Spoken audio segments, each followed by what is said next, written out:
Très chers téléspectateurs de Canal Éducation, c'est un plaisir de vous retrouver. Bienvenue dans votre rendez-vous hebdomadaire de l'actualité éducative. C'est parti pour le sommaire.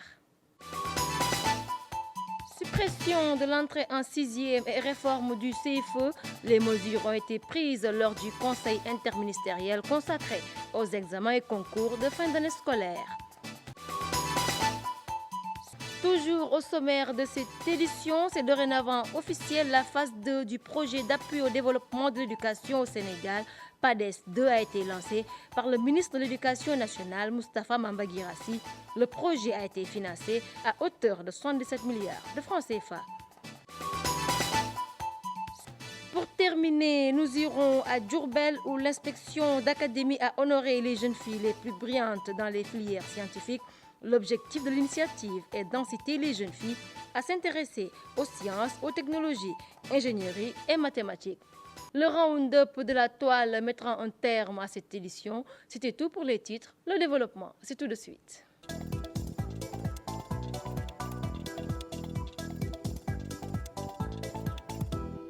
La suppression de l'entrée en sixième et la réforme du CFE, voilà des mesures prises dans le cadre de la transformation du système éducatif. La décision a été annoncée lors du conseil interministériel consacré aux examens et concours de fin d'année scolaire. Plusieurs autres recommandations ont été faites par le Premier ministre, notamment sur le transport sécurisé des épreuves, la prise en compte des types de handicap et la sensibilisation des candidats et des parents sur l'interdiction de l'usage et de la possession du téléphone portable. Nafindia et Massamba Tchane pour le compte rendu. Au cœur de cette rencontre, les représentants des ministères en charge de l'éducation, de la formation professionnelle, de l'enseignement supérieur, des forces armées, des syndicalistes, des élèves, bref, toutes les parties prenantes du secteur. Ils ont tour à tour évoqué plusieurs points d'attention, notamment la logistique nécessaire pour le transport sécurisé des épreuves, l'adaptation des épreuves des examens et concours à chaque type de handicap, la mobilisation des ressources humaines, la sensibilisation des candidats et leurs parents sur l'interdiction de l'usage et de la possession du téléphone portable. J'engage le ministre de l'Éducation nationale, en rapport avec les ministres chargés de l'enseignement supérieur et de la formation professionnelle, à, premièrement, mettre en œuvre une stratégie de communication et de sensibilisation des candidats et des parents d'élèves sur l'interdiction du téléphone portable et de tout appareil assimilé dans les centres d'examen, sur la triche, la fraude et leurs conséquences. Quand vous allez faire un examen et qu'il y a des règles, il faut respecter les règles de cet examen-là pour pouvoir obtenir le diplôme espéré. Donc on appelle nos camarades à respecter les règles qui ont été établies pour l'obtention du baccalauréat et des autres examens également. Le conseil interministériel a été aussi une occasion pour les différents acteurs de discuter et de stabiliser sur les priorités et mesures spécifiques pour un bon déroulement des examens et concours de l'année scolaire 2024-2025. À l'issue des travaux, des mesures concernant la suppression de l'entrée en sixième et la réforme du CFE ont été prises. D'appliquer la gestion du CFE dans le centre à partir de la session de 2026. 2. De créer le CFE et les BFM arabes. 3. De supprimer le concours d'entrée en classe de sixième. 4. De réformer le système d'évaluation dans le cycle fondamental, CFE, BFM, en lien avec la révision des curricula. 5. D'académiser l'organisation du BFM. Le gouvernement, à travers une série de recommandations, a instruit les ministres à poursuivre le processus de révision du statut juridique de l'Office du baccalauréat, à accélérer le processus de révision des textes pour la suppression des notes éliminatoires de certaines épreuves, mais aussi la résolution définitive de la question de l'état civil qui porte atteinte aux droits élémentaires des enfants. Transformation systémique de l'éducation. Le ministère de l'Éducation nationale a lancé la phase 2 du projet d'appui au développement de l'éducation au Sénégal, PADES 2, cofinancé à environ 117 milliards de francs CFA par le Partenariat mondial pour l'éducation et l'Agence française de développement. Le projet vise à réduire les vulnérabilités et à améliorer la qualité de l'éducation à l'élémentaire et au moyen général. La cérémonie de lancement a été présidée par le ministre de l'Éducation, Moustapha Mamba Guirassy. Compte rendu, Badesek. Signature de contrat de performance entre le ministre de l'Éducation nationale et les inspecteurs d'académie. Acte 1 de la phase de démarrage du projet d'appui au développement de l'éducation au Sénégal, PADES 2. Nous réitérons ici et maintenant, Monsieur le ministre, notre engagement et notre disponibilité à tout mettre en œuvre pour une appropriation, mais aussi et surtout un portage très efficace de ce programme aux fins d'atteindre largement les objectifs visés pour le bien du système éducatif, pour le rayonnement de notre système éducatif. Mais je voudrais que le discours soit accessible. Il s'agit de qualité. C'est de servir le bénéficiaire. Donc, tous nos discours, toutes nos actions, les contrats de performance, toutes les réunions, toutes les rencontres, in fine, on doit tout simplement sentir que ça change dans l'école et que l'enfant change, l'élève change. Pour un cofinancement d'environ 77 milliards de francs CFA entre le Partenariat mondial pour l'éducation et l'Agence française de développement AFD, le PADES 2 vise à réduire la vulnérabilité et les disparités pour améliorer la qualité de l'éducation et de la formation.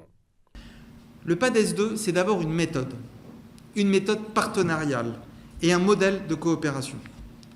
Le programme est ainsi pleinement intégré dans les dispositifs existants et aligné, c'est le mot-clé, avec les priorités nationales. Cet alignement, ce n'est pas un détail technique, c'est une vision du développement.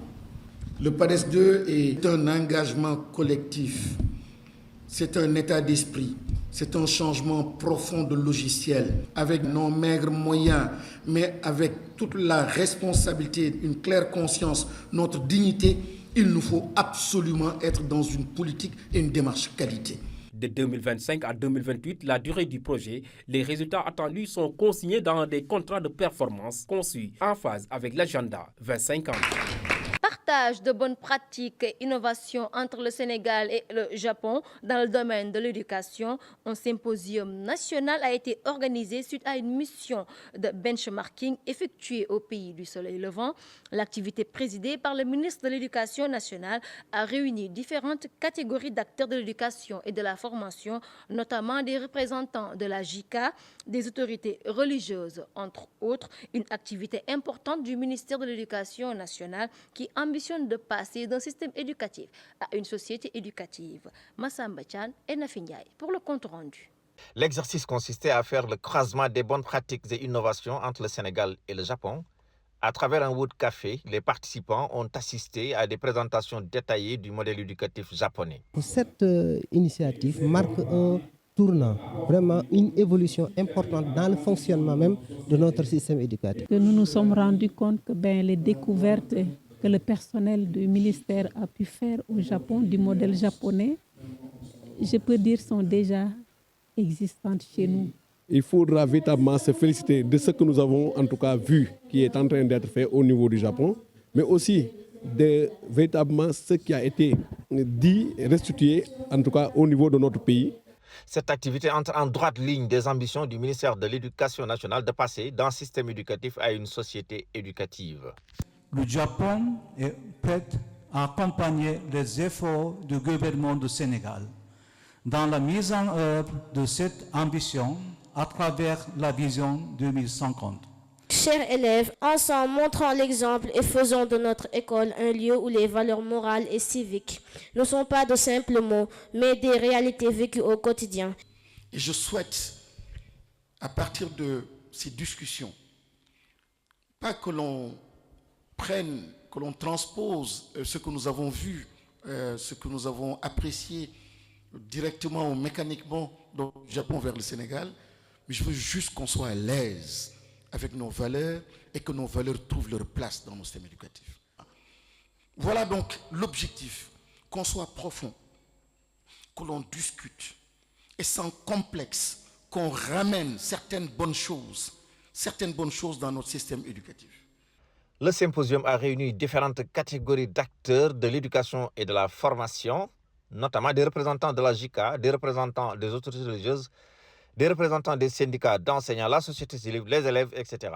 Elle a aussi permis de mettre en exergue les modèles éducatifs de Touba, de Koki et de l'église sénégalaise.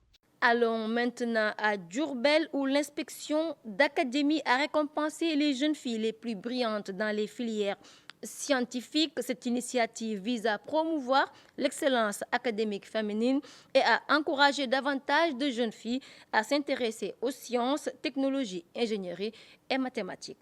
Badesek. Astou Sey, Miss Mathématiques et Aogué Miss Sciences sont les porte-étendards de l'inspection d'académie de Diourbel au concours national Miss Mathématiques Miss Sciences 2025. À travers ces distinctions, c'est l'excellence scientifique féminine qui est célébrée. Je suis très contente de cette cérémonie. Je voudrais participer pour la mécanisation de l'agriculture agroéconomiste pour le développement du Sénégal. Bon, j'ai été très fière et très surprise à la fois, mais je rends grâce à Dieu. On est confiant car on a tous les professeurs et tous les encadreurs du L7 avec nous, ainsi que tous nos camarades. De nos jours, l'informatique est à la base de tout. Donc je voudrais bien, on va dire, m'investir dans le domaine de l'informatique. L'importance des mathématiques dans la compréhension et l'utilisation des outils de l'intelligence artificielle, thème de la cérémonie, a permis d'encourager davantage les jeunes filles à embrasser les carrières scientifiques.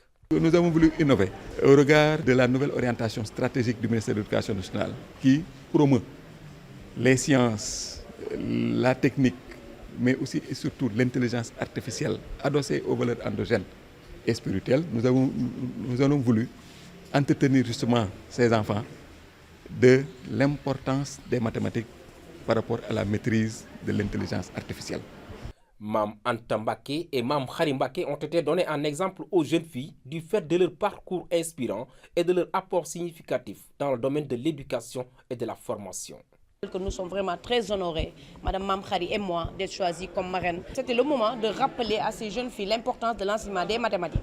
Donc nous devons encourager ces filles à se maintenir à l'école le plus longtemps possible et surtout à embrasser les filières scientifiques qui sont les filières d'avenir. La cérémonie a été sobre, empreinte d'émotion, avec la disparition de 2 enseignants de la commune de Diourbel dans un accident. Des prières ont été formulées pour le repos de leurs âmes. Parlons toujours de sciences à l'école élémentaire. Présentation de Marie Aéroport Yoff. Les élèves des classes de CI, CP et CM2 se sont affrontés autour des mathématiques. Le thème de cette 3e édition était apprendre à chercher pour résoudre des problèmes. Une initiative pédagogique qui vise à stimuler la curiosité des élèves et à valoriser l'apprentissage des mathématiques dès le primaire. Aminata Thiam Soumaré était sur place pour Canal Éducation. Élèves, enseignants et familles réunis autour des chiffres. Pendant une demi-journée, ces élèves de l'élémentaire se sont défiés autour des mathématiques. L'objectif de ce concours est de motiver les élèves et valoriser leurs efforts. C'est une bonne initiative quand on sait que les orientations du ministre de l'Éducation nationale, c'est dans le sens de développer les mathématiques, les sciences en général. Il faut commencer depuis la petite section. Donc mieux on commence tôt, mieux ce sera. Comme disent les Anglais, the better, the sooner, the better. Donc vraiment, c'est des moments, en tout cas, de partage et en tout cas de permettre aux enfants également de montrer leur génie créateur. On a tendance à parler de Miss Science au niveau des collèges, alors que ça commence ici, au niveau de l'élémentaire, je peux même dire au préscolaire. Les choses doivent commencer ici au niveau de l'élémentaire parce que quand l'enfant aime les mathématiques au niveau de l'élémentaire, c'est sûr qu'il va continuer ainsi. À la fin du concours, les meilleurs élèves ont été récompensés. Un moment de joie partagé avec les parents. Ce genre d'occasion permet de montrer aux enfants l'importance des mathématiques dans tous les aspects de la vie courante et peut leur ouvrir des perspectives pour l'avenir.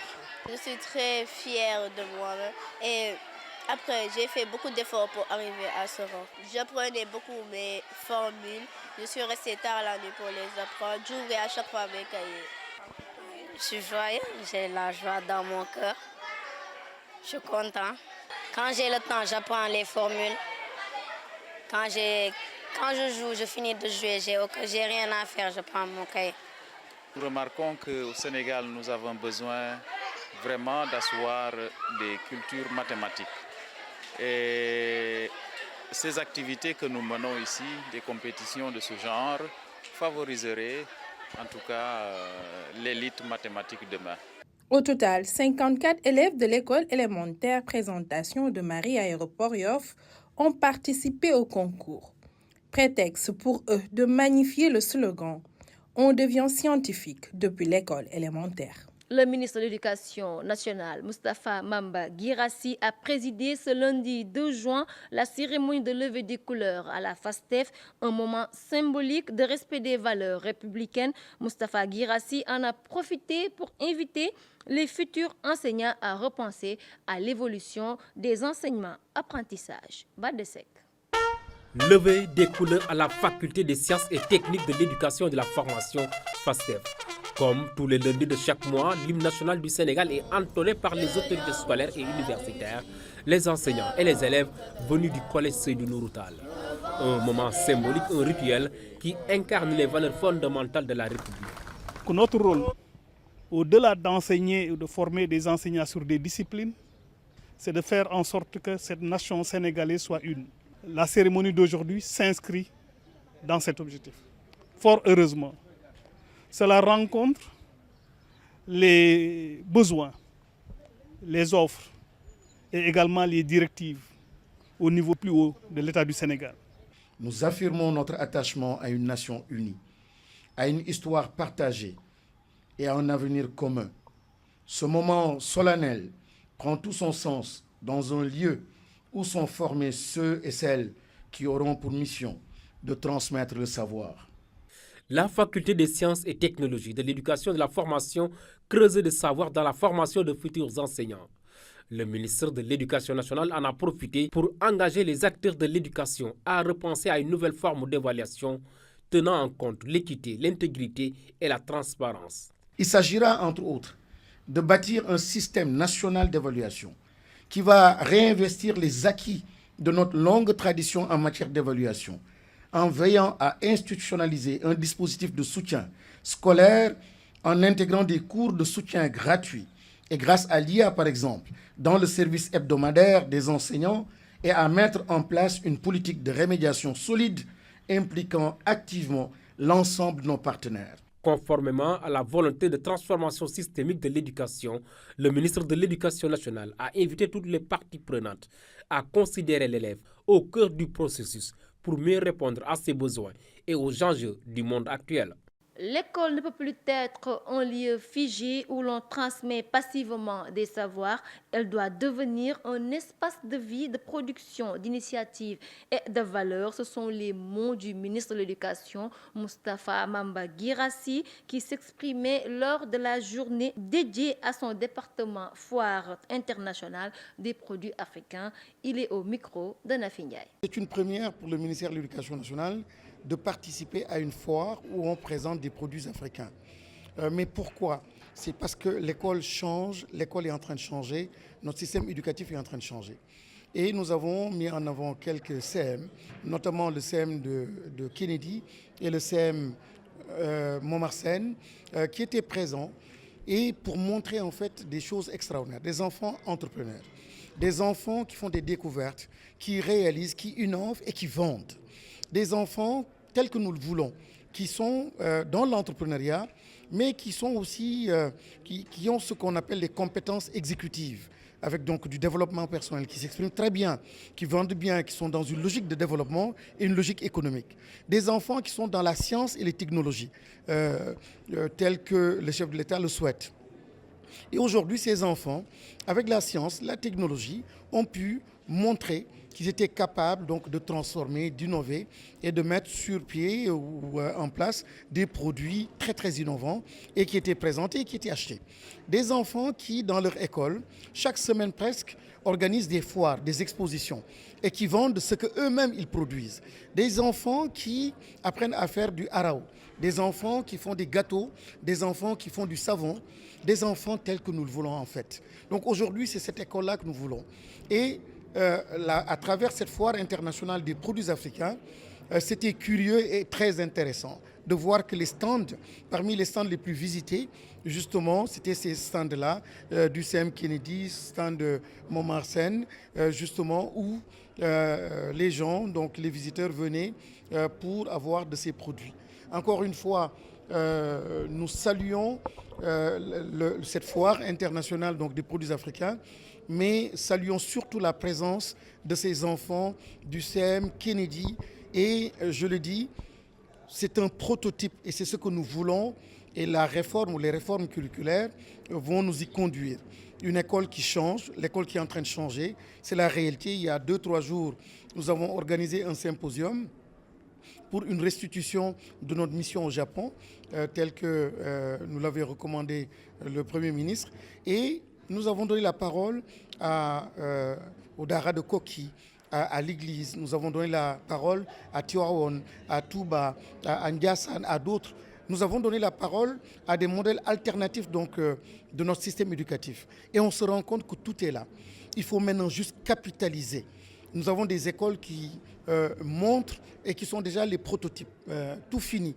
Donc il faut avoir confiance, savoir rompre avec un ancien système et savoir nouer avec donc, le système qu'il nous faut, le système que nous voulons.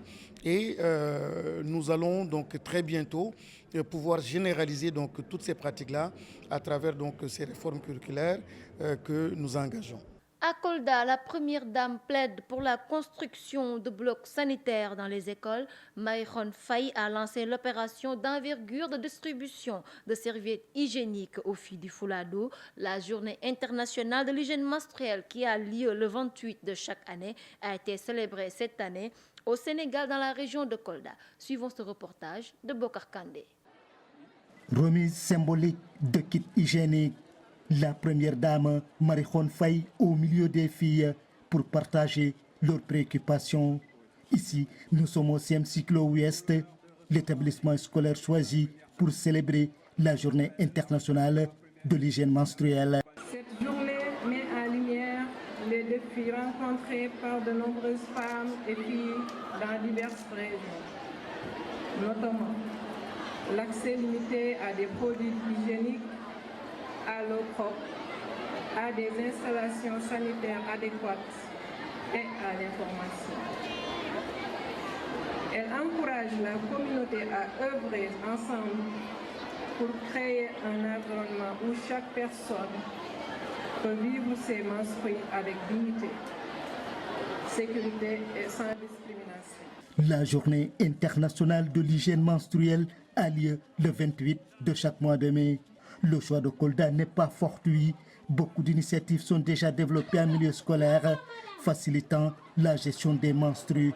Une problématique, un des facteurs qui explique la baisse des performances et les cas d'abandon notés chez les filles. Vous êtes pour nous un modèle d'engagement, de dignité et d'humanité. Votre action en faveur de l'éducation, de la santé, de l'égalité des chances ou encore de la protection de l'enfance inspire le respect et vous nous montrez que chaque geste, chaque parole peut contribuer à construire un monde meilleur. Madame la première dame. Un peu plus tôt le matin, la première dame s'est rendue à Campissa. Elle constate ici le collège est entièrement en abri provisoire. Maïkhone Faye est accueillie quelques minutes après à Salamata. Dans ces deux collèges d'enseignement moyen, l'environnement n'est vraiment pas favorable à la gestion des menstrues. Je m'engage aussi à faire construire des blocs d'hygiène pour filles et garçons. Sur les 3 établissements, Campissa, Salimata Sara et Cyclo-Ouest, y compris le remplacement des abris provisoires. La première dame pose un acte fort. À travers ses dons de serviettes hygiéniques, elle exprime son engagement ferme à œuvrer pour l'éducation des filles. Parlons toujours d'hygiène menstruelle en milieu scolaire. À l'instar de la communauté internationale, le Sénégal célèbre chaque année la journée mondiale de l'hygiène menstruelle.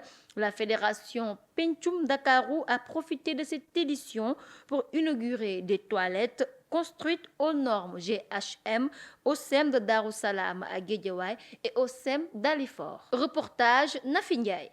Un ouf de soulagement pour les élèves du CM Darussalam dans l'IEF de Guédiawaye et d'Alifort dans l'IEF de Pikine. Les établissements disposent désormais d'un bloc d'hygiène sensible à la gestion des menstrues, un don de la fédération Pencum Dakarou et son partenaire Child Fund, dans le cadre du programme d'appui de l'hygiène des menstrues en milieu scolaire.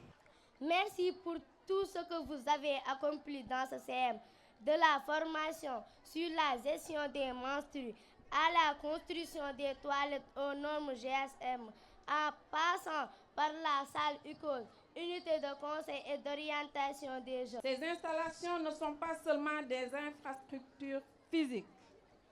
Elles symbolisent notre engagement envers l'égalité des sexes, la dignité humaine et le droit à la santé pour tous.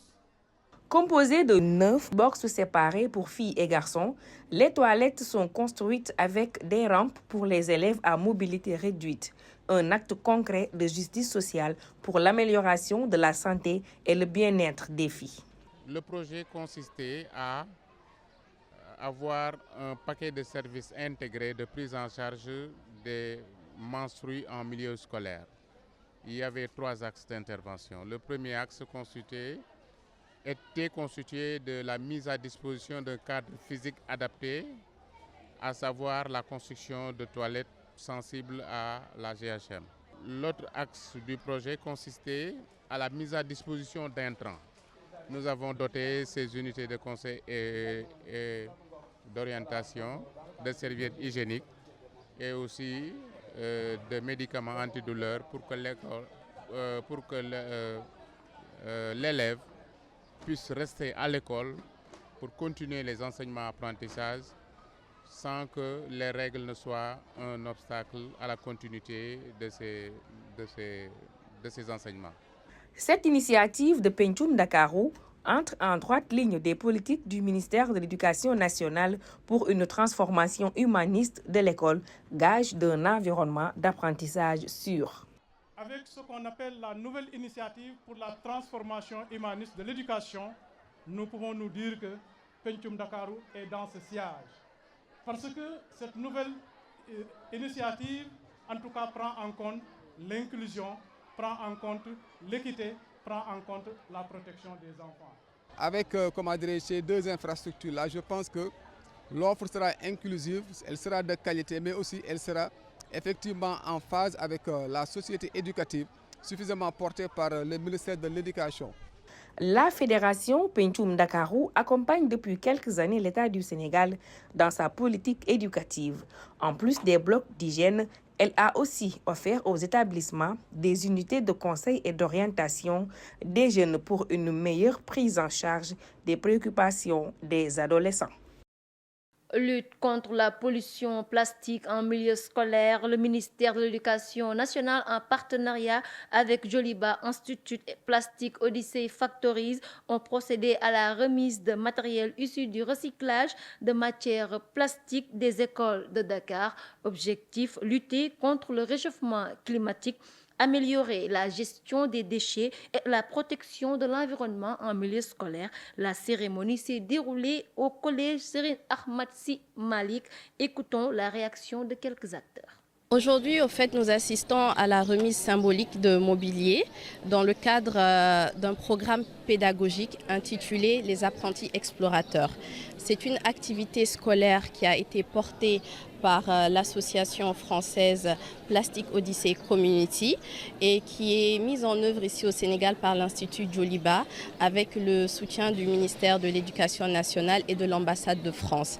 Alors pour nous, c'était important de pouvoir sensibiliser la nouvelle génération à la pollution plastique dans le cadre global de la lutte contre le changement climatique. Voilà, et nous pensons que l'école est un très bon vecteur pour ce combat-là. C'est un pas vers l'avant d'initier nos jeunes frères et sœurs, nos enfants, à être sensibles à la nature, mais aussi à participer à l'économie circulaire au niveau des déchets. On a commencé avec la phase test et Inch'Allah, nous allons, avec 29 écoles, bien sûr, avec l'accompagnement de Joliba, nous allons Inch'Allah le continuer dans toutes les régions au niveau du Sénégal et faire le tour du Sénégal. C'est ça le projet, c'est l'ambition que nous avons et c'est vers l'action citoyenne dans laquelle nous sommes. En fait, nous avons compris que quand on parle de projet, il y a une base, c'est-à-dire un critère fondamental, c'est la durabilité. Ça ne sert absolument à rien de faire un projet qui va durer 1 an, 2 ans. On l'a compris au ministère, c'est pourquoi on a mis en place un comité de suivi des projets. Chaque projet sera tracé, il y a un tableau de bord qui nous permettra de faire un suivi-évaluation. Ça, on est conscient de ça. On a un comité qui s'en occupe. Et vous allez voir que tous ces projets-là vont être suivis pour plusieurs années devant nous. Nous, on construit pour l'avenir. On ne construit pas pour 2 ans, on construit pour le long terme. L'école Marc Perrault, père mariste, a fêté ses 20 ans, un événement placé sous le signe du dialogue interreligieux, de la diversité culturelle et de l'excellence. La cérémonie a été marquée par la présence de l'ambassadeur de l'Inde au Sénégal. Fallou Seck pour le compte rendu. 20e anniversaire de l'école Marc Perrault, père mariste. Une célébration sous le signe de la diversité culturelle.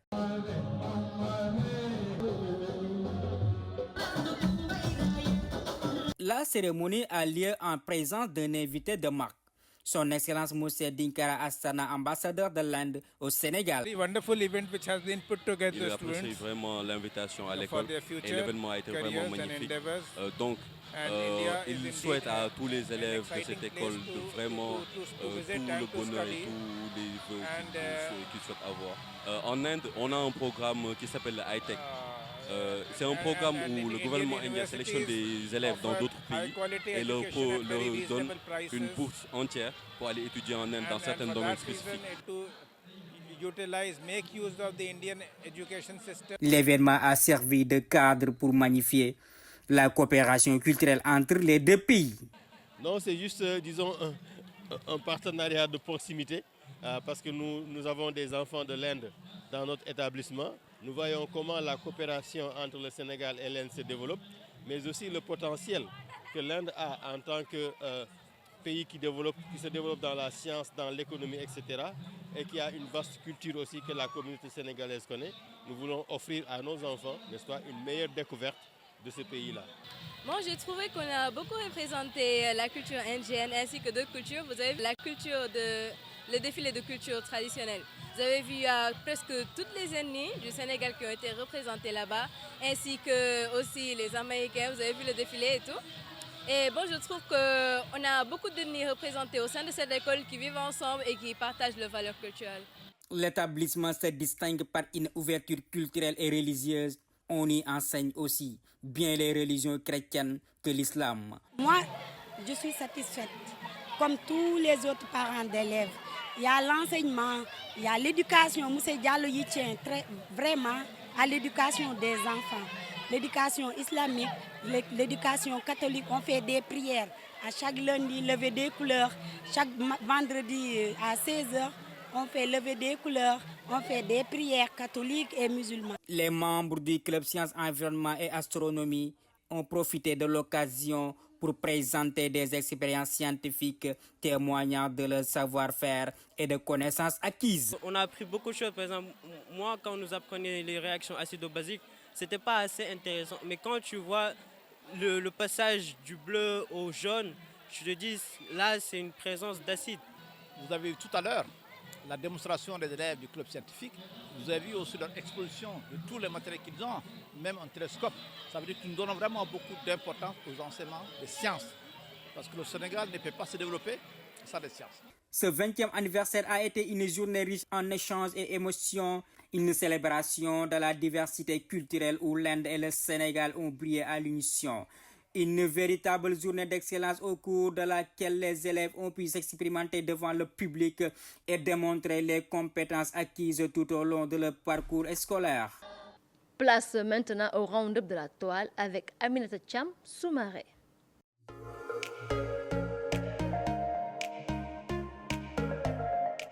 Bienvenue à ce nouveau numéro du round-up de la toile. Le ministre de l'Enseignement supérieur, de la Recherche et de l'Innovation a présidé le lundi 26 mai le lancement officiel de la session du baccalauréat 2025. C'était à l'occasion d'un atelier national de concertation réunissant l'ensemble des acteurs du système éducatif sénégalais en présence des représentants des ministères de l'Éducation nationale et de la formation professionnelle et technique. Parmi les innovations majeures pour cette année, l'ouverture anticipée de la plateforme CampusSen 45 jours avant le début des épreuves pour faciliter l'orientation des nouveaux bacheliers. De plus, le premier Salon national de l'orientation, Univers Salon, sera organisé les 13, 14 et 15 juin 2025. Il offrira aux élèves une vue d'ensemble sur les formations disponibles dans l'enseignement supérieur et leurs perspectives d'insertion. La Team Ninch, en partenariat avec Bank of Africa, a remplacé 5 abris provisoires par 5 salles de classe à Dara Djolof dans le cadre de leur politique RSE. Ces classes sont aussi équipées de tables-bancs recyclés en planches de plastique. Les élèves vont quitter les abris provisoires pour désormais poursuivre leurs études dans ces classes toutes neuves équipées. Dans le cadre de la promotion de l'emploi et de l'employabilité des jeunes, le groupe Subdeco de Dakar a organisé la 9e édition du Forum École-Entreprise. Il s'est tenu à la Chambre de commerce de Dakar du 21 au 22 mai 2025.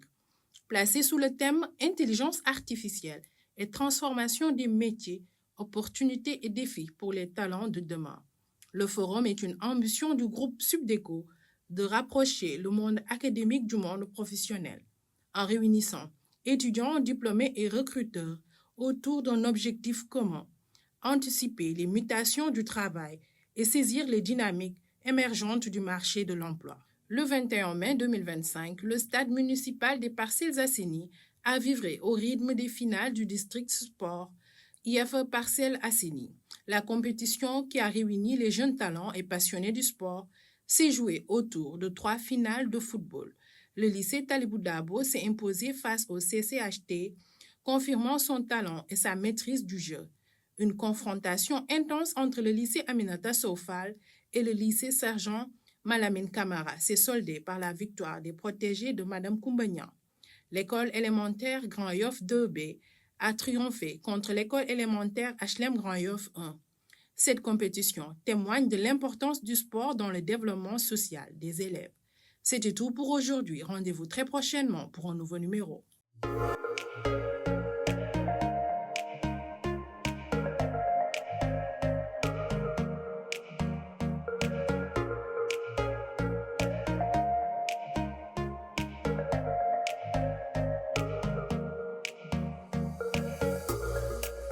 Voilà qui met un terme à cette édition. Merci de nous avoir suivis. Un grand merci à toute l'équipe technique qui nous a aidés à la réalisation.